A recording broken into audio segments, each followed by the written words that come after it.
돌아갔다. 아멘. 제목은 무지는 멸망입니다입니다. 무지는 멸망입니다. 따라해 봅시다. 무지는 멸망입니다.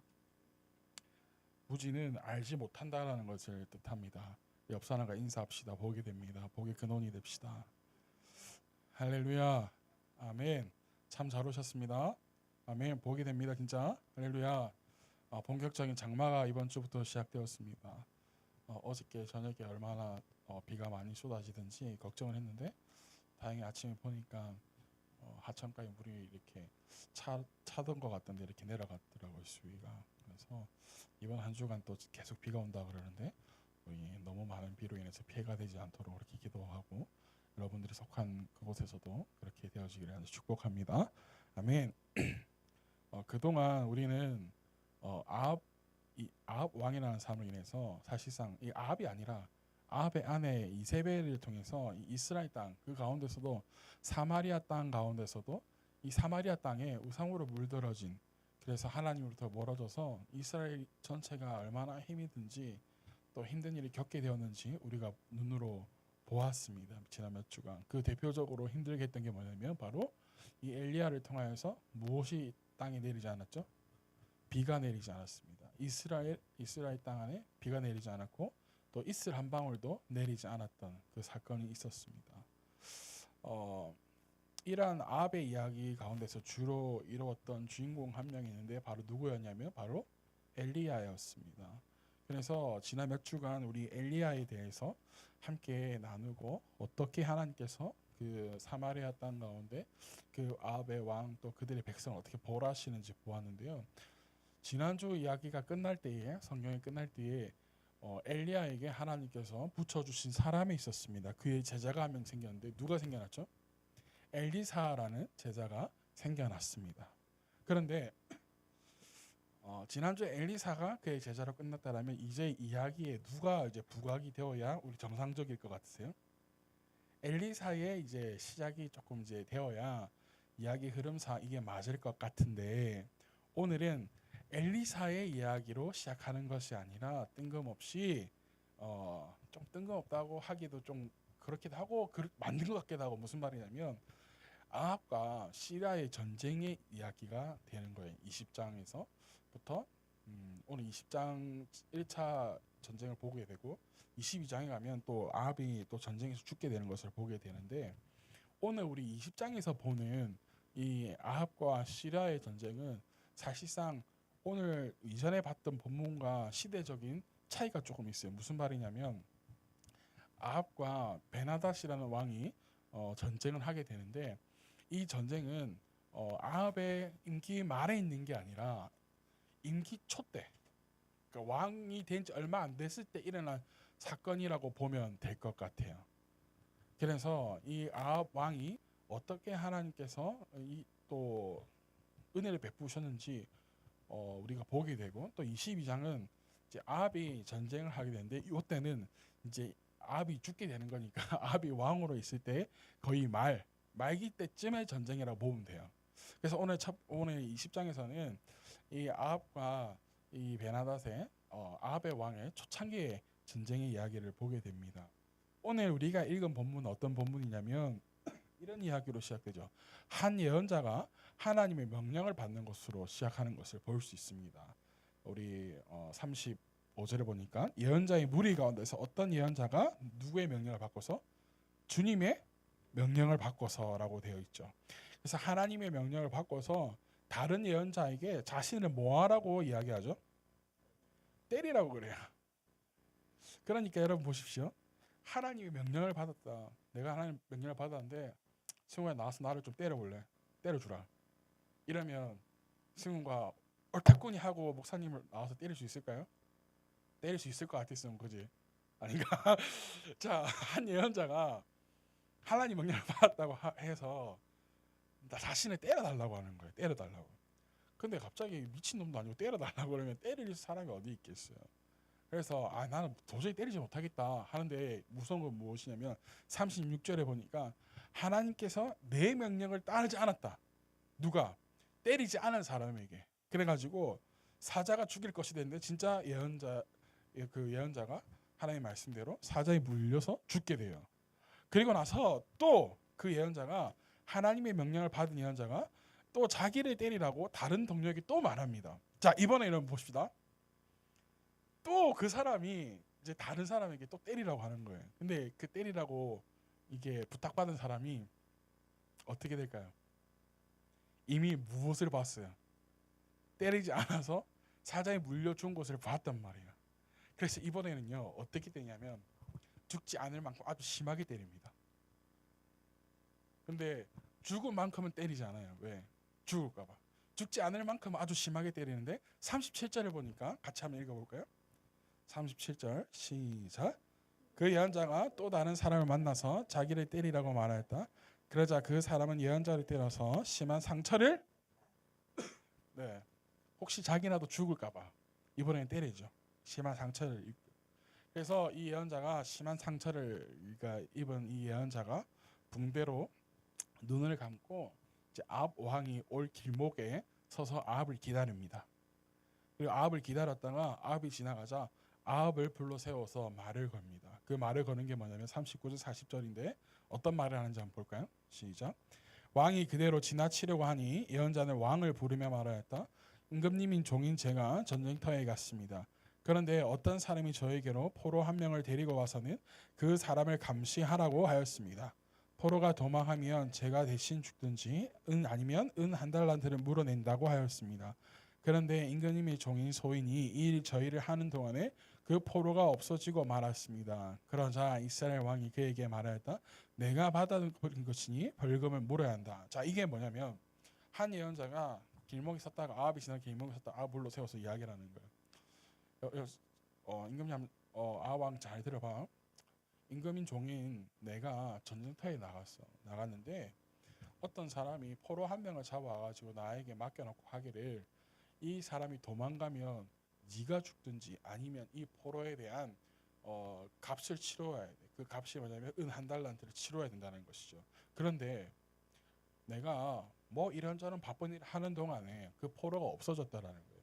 그렇다면 어떻게 해야 될까요? 라고 이제 아합에게 물어보는 거죠. 마치 다윗이 밧세바를 범하였을 때 나단 선지자가 이제 다윗에게 찾아와서 비유를 들면서 이제 다윗의 잘못을 꼬집잖아요. 그것처럼 이 한 예언자가 이 아합의 잘못에 대해서 꼬집는 거예요. 그랬더니 아합이 말하기를 뭐라고 이야기하냐면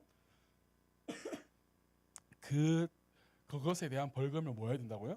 물어야 된다는 것이요. 40절에 보니까 내가 받아들인 것이니 벌금을 뭐 해야 된다? 물어야 한다라는 거예요. 그래서 이 예언자가 이 대답을 들은 아합에게 또 이렇게 말합니다. 42절을 한번 볼까요? 시작. 그 예언자는 왕에게 이렇게 말하였다. 주님께서 이렇게 말씀하셨습니다. 내가 멸망시키러 작정한 사람을 내가 직접 놓아주었으니 너는 그 목숨을 대신하여서 죽게 될 것이고 내 백성은 그의 백성을 대신하여서 멸망할 것이다. 자, 예언자가 말한 것은 이것이 하나님께서 멸망시키시기로 작정한 사람을 당신이 풀어주었기 때문에 그 대가를 당신이 받게 될 거야. 아까 나에게 말한 것처럼 내가 그 포를 놓쳤다면 어떻게 했을까 물어봤을 때에 그 대가를 네가 지불해야 된다 했던 것처럼 당신이 하나님께서 멸망시키기로 작정한 사람을 당신이 풀어주었으니까 당신도 그 대가를 치러야 될 것인데 그 대가를 치를 때 당신만 대가를 치르는 게 아니라 당신의 백성들까지도 뭐하게 될 것이다? 그 대가를 치르게 될 것이야 라고 이야기하는 거죠. 아합이 도대체 누구를 풀어줬을까요? 오늘 이야기는요. 사실 20장 1절부터 쭉 읽어나가야 이제 맥락이 잡혀요. 그 이야기를 이제 하려고 해요. 아합이 도대체 누구를 풀어줬기 때문에 이러한 대가를 치르게 된 것일까? 우리가 지난 이야기들을 몇 주간을 살펴보았을 때 만약 이 시기에 그러니까 아까 전에 말했던 시기가 우리 아합 초기라 그랬는데 초기가 아니라 만약에 이야기의 흐름상 우리 쭉 봤던 대로 지금 아합이 전쟁을 치르게 되면 아합이 전쟁에서 승리하게 될까요? 아니면 지게 될까요? 아합이 행했던 행위들을 보면 지게 되겠죠. 아합이 얼마나 악한 일을 했어요. 그런데 지금은 어떤 시기라고요? 아합의 초창기 시기예요. 그래서 하나님께서 은혜를 베푸시는데 오늘 이야기는 이스라엘과 시리아의 전쟁에 대한 이야기라고 그랬어요. 그래서 시리아의 왕 베나닷이 이 아합과 전쟁을 치르기 위해서 올라옵니다. 이스라엘은 지금도 마찬가지지만 시리아와 늘 전쟁에 끊임없는 관계예요. 누가 이기기도 하고 지기도 하는 것이죠. 아합이 왕일 당시에 시리아의 왕이 베나닷이 쳐들어오는데, 그런데 아합은 베나닷과 이길 만한 규모의 군사를 가지고 있지 못했습니다. 그것을 잘 보여주는 대목이 있는데 우리 20장 3절 4절 한번 볼까요? 20장 3절 4절 찾으셨나요? 네, 읽어봅시다. 시작. 그에게 말하였다. 나 베나닷이 말한다. 너의 은과 금은 모두 나의 것이다. 그리고 내 아리따운 아내들과 자녀도 모두 나의 것이다. 이스라엘 왕이 화답을 보내어 말하였다. 나의 상전이신 임금님의 말씀대로 나와 내가 소유하고 있는 것은 모두. 베나닷이 아주 굴욕적이게 아합을 내려 깔아보면서 이야기하는 거예요. 진짜 전쟁이 쳐들어오기 전에 서신을 보내는 거예요. 야, 내가 이제 쳐들어갈 건데 네가 가지고 있는 것은 모두 나의 것이야. 그런데 네가 가지고 있는 모든 것이 나의 것이라고 이야기하면서 그 뒤에 덧붙이는 게 뭐예요? 내 아리따운 모들과 아내들과 자녀들도 나의 모든 것이라는 거예요. 여러분 생각해 봅시다. 전쟁에서 패하면 모든 것을 빼앗기잖아요. 전쟁을 치르기도 전인데 베나닷이 아주 교만하게 아합에게 이야기하는 거죠. 내 모든 것은 다 내 것인데 내 아내들도 내 자녀도 다 내 것이다. 그렇다면 정상적인 왕이라면, 아니 뭐 남편과 그리고 아빠라면 어떻게 될까요? 분을 내야 되는 게 맞을 거예요. 이놈의 새끼가 싸워보지도 않은데 야 인마 쳐들어와봐 인마. 내가 이렇게 해야 정상적일 텐데 어떻게 하냐면 4절에 보니까 어떻게 해요? 네, 맞습니다. 임금님은 나의 상전이시고 그 임금님께서 말씀하신 대로 나와 내가 소유하고 있는 것은 모두 임금님의 것입니다 라고 먼저 이야기하는 거예요. 왜? 싸우면 질 것이 뻔했기 때문에. 그리고 15절 한번 볼까요? 15절 시작. 그래서 아합이 지방 장관들의 젊은 부하들을 점검하여 보니 그들은 모두 232명이었다. 그런 다음에 그가 이스라엘 군대를 모두 점검하여 보니 모두 7,000명이었다.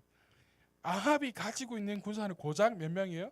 7,000이고, 그리고 자신에 따르는 젊은 지방 장관들, 그러니까 지방 군수들이라고 보면 되겠죠. 그 사람들이 몇 명이었어요? 232명밖에 없는 그런 전쟁을 치르게 되는 거예요. 그런데 베나닷은 몇 배의 규모로 쳐들어오죠. 그런데 15절 이전에 보면 이렇게 방금 4절에서 그렇게 했을 때 베나닷이 이렇게 해요. 나 아니다. 말로만 그렇게 하는 나는 원하지 않는다. 나 다 빼앗을 거다. 막 이러면서 혼자서 막 자축합니다. 그래서 아합이 이제 관료들을 소집하죠. 베나닷이 쳐들어온다 그러는데 어떻게 해야 될까요? 되게 맞을까요? 돈을 좀 갖다 바쳐 볼까요? 어떻게 해야 될까요? 이렇게 물어보니까 아닙니다. 싸웁시다. 이렇게 이야기하는 거예요. 그래서 이 전쟁을 치르게 되는 거예요. 그런데 7,000명, 우리 7,000명 하니까 지난주에 혹시 떠오르는 거 있지 않아요? 하나님께서 실망하고 있는 엘리야에게 몇 명을 남겨두셨다? 바알에게 입맞추지 않은 사람 7,000명 남겨두셨다. 그 7,000명이 이 7,000명이냐라는 말도 있는데 그건 정확하지 않아요. 그런데 7,000명이 뜻하는 바는 우리가 무슨지는 알 것 같아요. 이 전쟁을 누가 하시겠다? 하나님께서 하시겠다라는 거예요. 그래서 첫 번째 전투를 치르게 되는데 크게 이깁니다. 자, 20절 21절 한번 볼까요? 20절 21절 시작. 저마다 닥치는 대로 베나닷의 군대를 무찔렀다. 그래서 시리아의 군인들은 다 도망하였고 이스라엘 군대가 그들을 추격하였다. 시리아의 왕 베나닷도 기병들과 함께 말을 타고 도망하였다. 이렇게 해서 이스라엘 왕은 첫 싸움에서 많은 말과 병거를 격파하고 시리아 군대를 크게 어떻게 했다고요? 크게 무찔렀다라는 거죠. 여러분, 첫 번째 전쟁에서 승리했습니다. 그런데 첫 번째 전쟁에서 승리하고 나서 전쟁에서 패한 베나닷이 다시 전쟁을 준비하기 시작합니다.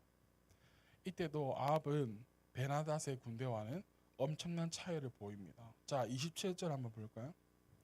자, 27절 시작. 이스라엘 군대도 소집되어서 식량을 배고팠고는 그들과 싸우려고 나갔다. 이스라엘 군대가 그들 앞에 진을 쳤으나 이스라엘 군대는 시리아의 군대에 비하며 마치 작은 염소 두 떼와 같았고 시리아의 군대는 그 땅을 가득 채울 만큼 있었다. 이 군사의 규모가 어마어마하게 차이 나는 거죠. 그런데 이번 전쟁에서마저도 어떻게 하냐? 이깁니다.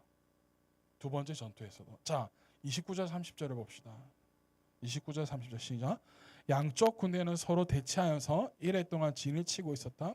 드디어 1회째 되는 날 전투가 벌어졌는데 이스라엘 군대가 시리아의 군대를 쳐서 하루 만에 보병 10만 명을 무찔렀다. 그 나머지 아벡성으로 도망하였으나 성벽이 무너져 나머지 2만 7천 명을 덮쳐버렸다. 베나닷도 도망하여 그 성 어느 골방으로 들어갔다. 두 번째 전투는 아예 하나님께서 완전히 막 베나닷을 막 이제 뭐 거의 죽기 직전까지 몰고 가는 거예요. 여기 30절에 보면 이렇게 돼 있죠. 성벽이 무너져가지고 어떻게 했어요? 2만 7천 명을 죽는, 갑작스럽게 성벽이 무너지는 하나님께서 역사하시는 거죠. 그래서 베나닷이 도망자 신세가 되어서 그 아벡성 안에 어느 골방 안에 들어가 있는 거예요. 이렇게 되고 난 후에 베나닷의 신하들이 항복합시다. 왕이 우리가 항복 좀 살려달라고 애원합시다. 이렇게 하는 거예요.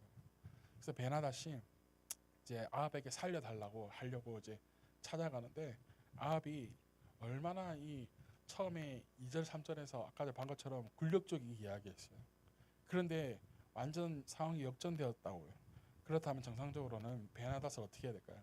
쳐 죽이든지 옷을 빨갛게 벗겨가지고 뭐 머리를 밀어가지고 뭐 완전 굴욕적이게 사람들에게 보이든지 이렇게 해야 될 텐데 오히려 아합은 베나닷을 풀어주는 거예요. 이 때문에 오늘 우리가 읽은 본문에서 이야기하기를 하나님께서 멸망시키로 작정한 사람이 누구였냐면 베나닷이었어요. 그 베나닷을 풀어주었어요. 아합이요. 그래서 하나님께서 아합에게 경고하시기를 어떻게 하냐면 너는 그 대가를 치르게 될 것이고 내 백성도 그 대가를 치르게 될 것이라는 거예요. 여러분 아합은요 하나님의 은혜로 베나닷을 완전히 제거할 수 있는 상황에서 어떻게 하냐? 그를 살려줘서 오히려 화를 키우는 결과를 맞이하게 됩니다. 뿐만 아니라 그는 하나님이 여호와가 진정한 하나님이신 줄 알면서도요 하나님을 신뢰하고 믿기를 거부합니다. 정말 이 전쟁에서는 승리할 수 없는 전쟁을 하나님께서 아합에게 승리를 주셨어요. 하나님 아합에게 그래서 은혜를 베풀어 주셨던 거죠. 아합은 여호와 하나님을 그러나 섬기지 않았어요. 이 오늘 아합의 전쟁은요 아합이 잘해서 이긴 게 절대 아닙니다. 여러분 전술가여서 전술가 엄청난 전술 때문에 절대 이긴 게 절대 아니라는 거예요. 하나님께서 이 전쟁을 승리로 이끌게 하셨어요. 그것을 어떻게 할 수 있느냐? 예언자들의 등장이 여러 번 나타나는데 20장에서 그 예언자들이 등장할 때 이야기하는 것을 통해서 우리가 그것을 바라볼 수 있어요. 13, 14절 한번 볼까요? 13, 14절 시작. 그때 예언자 한 사람이 이스라엘 왕 아합에게 와서 말하였다. 나 주가 말한다. 내가 이렇게 큰 군대를 본 적이 있느냐? 그러나 내가 오늘 그들을 내 손에 뭐 할 것이다? 넘겨줄 것이니 너는 내가 주인인 줄 알게 될 것이다 라는 거예요. 어떻게 해요? 하나님께서 이 전쟁을 뭐하게 하시겠다? 승리하게 해주시겠다라는 것이죠. 그것을 붙여주시겠다라는 것이죠. 그래서 네가 믿는 내 아내를 통해서 사마리아 땅에 우상을 물들게 한 그 우상이 참된 신이 아니라 내가 참된 하나님임을 너에게 보여줄 것이다 라는 거예요. 그래서 14절에 보니까 아합이 물었습니다. 그 예언자에게 진 앞에 누가 섭니까? 주님께서 말씀하시기를 집안 장가들의 젊은 부하들을 앞세우라고 하셨습니다. 그래서 아까 집안 장군들 몇 명? 232명이 전쟁에 참가한 것이죠. 그리고 그 아합이 또 묻습니다. 누가 총지휘를 합니까? 그 예언자가 대답하기를 임금님이십니다.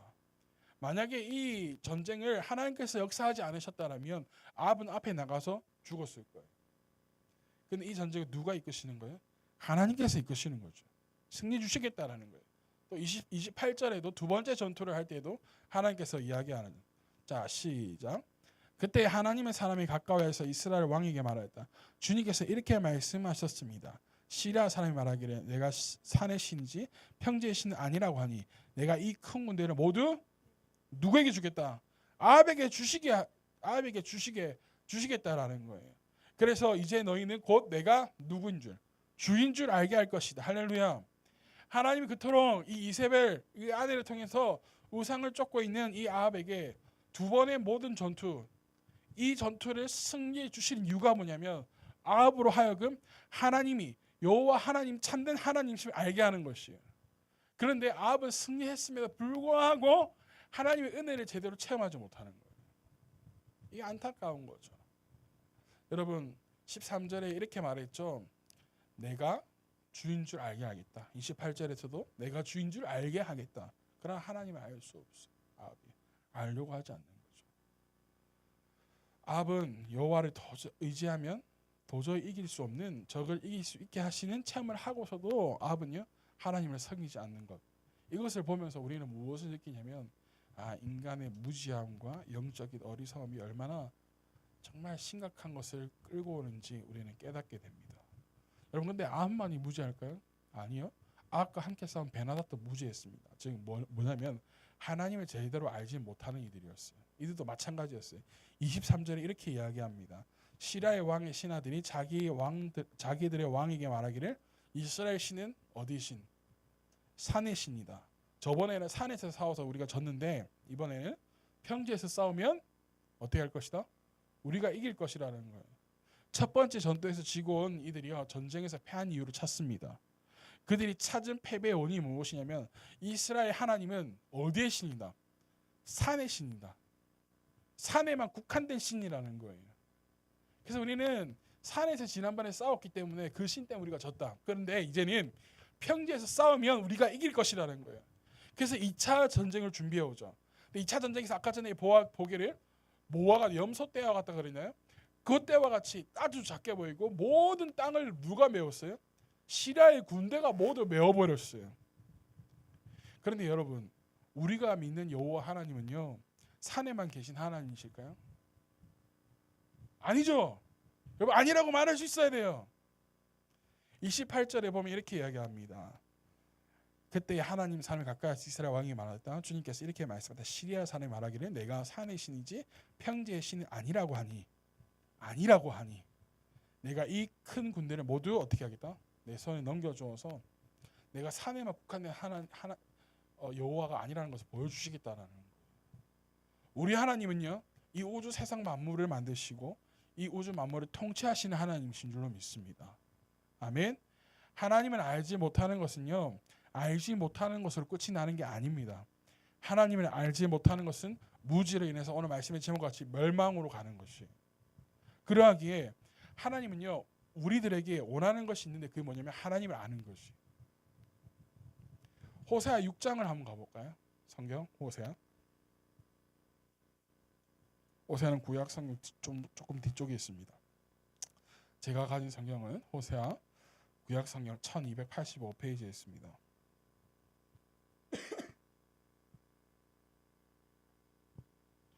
호세아서 6장 6절. 제가 가진 성경은 구약 성경 6장 6절입니다. 찾으셨나요? 구약 성경 1285페이지. 한번 읽어봅시다. 내가 바라는 것은 시작. 내가 바라는 것은 변함없는 사랑이지 제사가 아니다. 불살라 바치는 제사보다 너희가 나 하나님을 알기를 더 바란다. 할렐루야. 하나님께서 원하시는 것은 무엇이에요? 변함없는 사랑을 하나님께서 원하시고 제사보다도 더 원하시는 것은 제대로 된 나를 알기를 원하시는 거예요. 하나님을 알기를 원하시는 거예요. 할렐루야. 하나님께 일이 잘 풀릴 때는 하나님 사랑합니다. 하나님 감사합니다. 이렇게 하다가 뭔가 하나 삐끗하고 뭔가 하나 어긋나면 에이 하나님 살아계십니까? 이렇게 하는 게 아니라는 거죠. 하나님께서 우리에게 원하시는 것은 환경이 변하든 여건이 변화해도 변함없는 하나님에 대한 사랑을 원하시고 또 한 가지는 무엇이냐면 하나님을 알기를 원하시는 거예요. 호세아서 왔으니까 4장으로 한번 가봅시다. 4장 6절.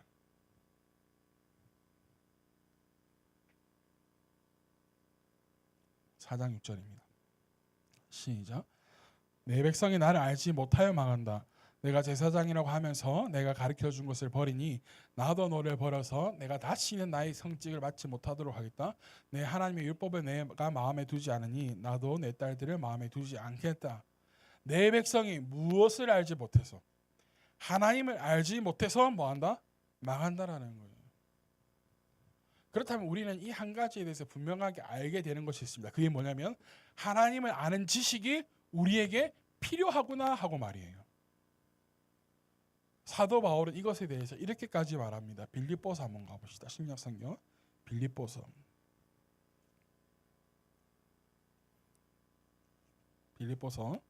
3장 7절 이하를 한번 보겠습니다. 제가 가진 성경 빌립보서 3장 신약 성경 304페이지에 있습니다. 빌립보서 3장 7절 이하 한 10절까지 한번 봅시다.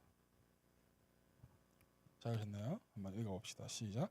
그러나 나는 내게 이르렀던 것은 무엇이든지 그리스도 때문에 해로운 것으로 여기게 되었습니다. 그뿐만 아니라 내 주 예수 그리스도를 아는 지식이 가장 고귀하므로 나는 그 밖의 모든 것을 해로 여깁니다. 나는 그리스도 때문에 모든 것을 잃었고 그 모든 것을 오물로 여깁니다. 나는 그리스도를 얻고 그리스도 안에 있는 사람으로 인정받으려고 합니다. 나는 율법에서 생기는 나 스스로의 의가 아니라 그리스도를 믿는 믿음으로 말미암아 오는 의 곧 믿음에 근거하여 하나님께서 오는 의를 얻으려고 합니다. 내가 바라는 것은 그리스도를 알고 그분의 부활의 능력을 깨닫고 그분의 고난에 동참하여 그분의 죽으심을 본받는 것입니다. 아멘. 할렐루야. 사도 바울이 이렇게 얘기합니다. 내게 이루었던 그 무엇이든지 내가 뭐로 여깁니다? 해로 여깁니다. 썩을 것으로 여긴다는 거죠. 사도 바울에게 이루었던 게 뭐가 있을까요? 3절을 보면 이야기 나옵니다. 4절 하기야 나는 육신에도 신뢰를 둘만합니다. 다른 어떤 사람 육신의 신뢰를 둘만한 것보다 있다고 생각합니다. 나는 더 그러합니다. 나는 난지 몇 해 만에 열흘에 만에 할례를 받았고 이스라엘 민족 가운데서도 베냐민 지파요 히브리 사람 가운데서도 히브리 사람이요 율법으로 바리새파 사람이요 열성으로 교회를 박해한 사람이요 율법의 의로는 흠잡을 데가 없는 사람이었습니다. 그러니까 사도 바울은 자신에게 있었던 모든 것이 금수저였어요. 집안도 학력도 모든 것이 완벽한 엘리트였어요. 이 모든 것이 자신에게는 원래는 이루어온 것이었는데 이제는 뭐로 여긴다고요? 해로 여긴다고요. 왜요? 이 모든 것을 택한 것은 예수 그리스도를 아는 지식 그리고 하나님으로부터 오는 의를 얻으려고 하기 때문에 그리고 하나님을 아는 지식이 나에게 더 유익하기 때문에 자신이 가지고 있던 모든 것을 썩을 것 그리고 해로 여긴다라는 것이죠. 이제는 내가 이것을 가지고 나를 자랑하는 것이 아니라 이제는 그리스도 예수 그리스도를 자랑하는 자로 살아가겠노라 이야기하는 것이죠. 그래서 사도 바울은 이렇게 이야기합니다. 내가 달려갈 길 내 목숨을 다여서 내가 주님 앞에 달려갑니다. 할렐루야.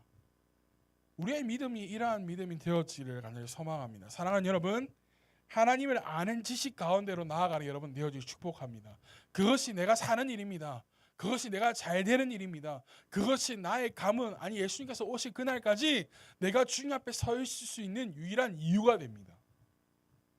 사랑하는 여러분, 무지함 때문에 멸망하는 길로 가지 않는 여러분 되어지기를 간절히 축복합니다.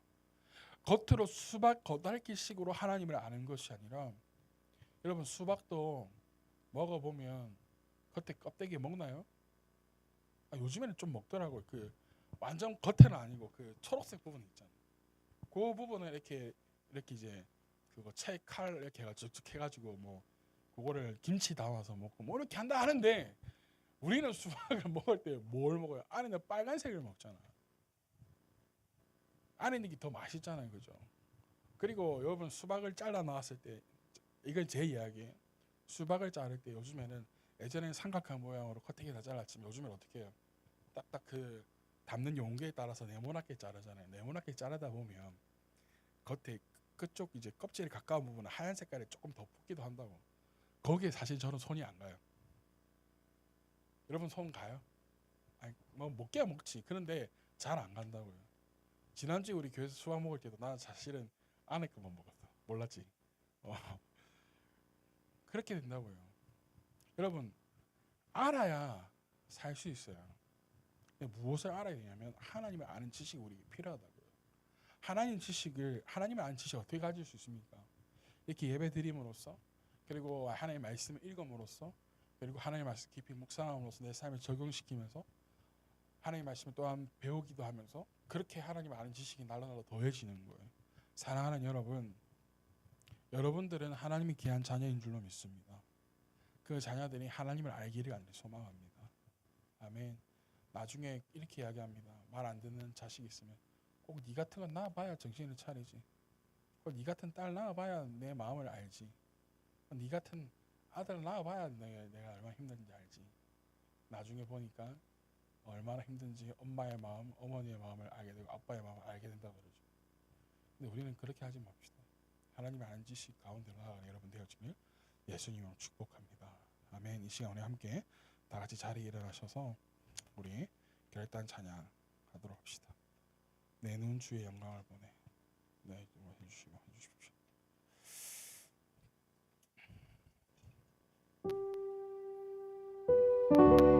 불을 꺼주시고 내 눈 주의 영광을 보내. 우리 가운데 계신 주님 그 빛난 영광 온 하늘 덮고 그 찬송 온 땅 가득해. 내 눈 주의 영광을 보내. 찬송 가운데 서신 주님 주님의 얼굴은 온 세상 향하네. 권능의 팔에 드셨네. 주의 영광 이곳에 가득해. 우린 선해 주님과 함께 찬양하며 우리는 전진하니. 아멘. 모든 열방 주볼 주의 영광 이곳에 가득해. 주의 영광 이곳에 가득. 우리의 선해 주님과 함께. 우리의 선해 주님과 함께 찬양하며 우리 전진하니. 모든 영광 주볼 때까지. 하늘아버지 우리 새롭게 하사 열방 중에서 주를 섬기게 하소서. 모든 나라 일어나 찬송 부리며 영광의 주님을 보게 하소서. 주의 영광 이곳에 가득해. 우린 선해 주님과 함께 찬양하며 우리를 전진하니. 모든 멸한 주볼 주의 영광 이곳에. 주의 영광 이곳에. 우린 선해 주님과 함께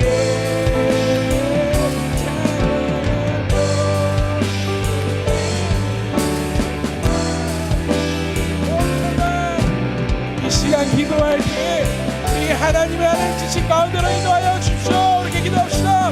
주여 하나님 아버지, 우리가 하나님의 하나님 지신 가운데로 나아가기를 간절히 소망합니다. 하나님의 하나님 지시기 우리를 돕기를 간절히 소망합니다. 나의 자랑할 것은 오직 예수 그리스도의 하나님 십자가 보내는 시간 고백합니다. 우리가 하나님의 하나님 지신 가운데로 나아갈 수 있는 주님 도와주셔서 다른 것 보여도 하나님의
세상